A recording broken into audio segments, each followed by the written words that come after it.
ఓయ్ ఈరోజు సాటర్డే కదా, మా వారైతే పూజ అనేది చేస్తారండి. డైలీగా మా వారే చేస్తున్నారు. ఈరోజైతే హాఫ్ డే మా పిల్లలకి. అలా అని చెప్పైతే సాంబార్ అన్నం అయితే ప్రిపేర్ చేస్తున్నాను. కందిపప్పు, పెసరపప్పు మీ ఇంట్లో మెంబర్స్ బట్టి మీరు తీసేసుకోండి. ఉలవలు ఉంటే వేసేసుకోండి, లేకపోతే లేదు. నేనైతే డీమార్ట్ నుంచి తెచ్చుకున్నాను, నా దగ్గర ఉన్నాయి కనుక నేను వేస్తున్నాను. ఇలా ఫ్రై చేసుకున్నాక కడిగేసుకొని కుక్కర్లో పెట్టేసి ఉడికించుకోండి. ఇందులో మనం వెజిటేబుల్స్ కట్ చేసుకొని ఇలా ఫ్రై చేసేసుకోండి. ఆనియన్స్ మీ ఇంట్లో ఏ వెజిటేబుల్స్ ఉంటే ఆ వెజిటేబుల్స్ అండి.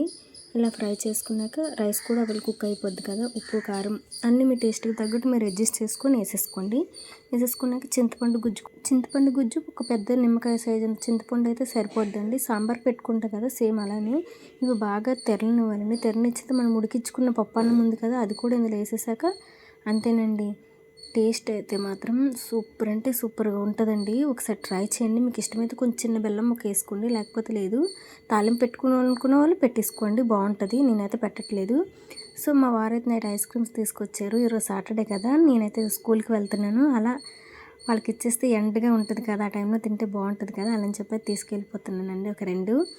సో ఇంకా స్కూల్ నుంచి ఇంటికి తీసుకొచ్చాక నేనైతే మా పిల్లలకి అన్నం పెట్టేశాను కదా, సాంబార్ అన్నం చేశాను కదా, అది పెట్టేశానండి. టేస్ట్ అయితే మాత్రం సూపర్గా ఉందండి. ప్లీజ్ లైక్ అండ్ సబ్స్క్రైబ్ చేసుకోవచ్చు కదా. మీరు సబ్స్క్రైబ్ చేసుకుంటే నాకు కూడా వీడియోలు తీయాలని ఇంట్రెస్ట్ ఉంటుంది కదా. Please, thank you.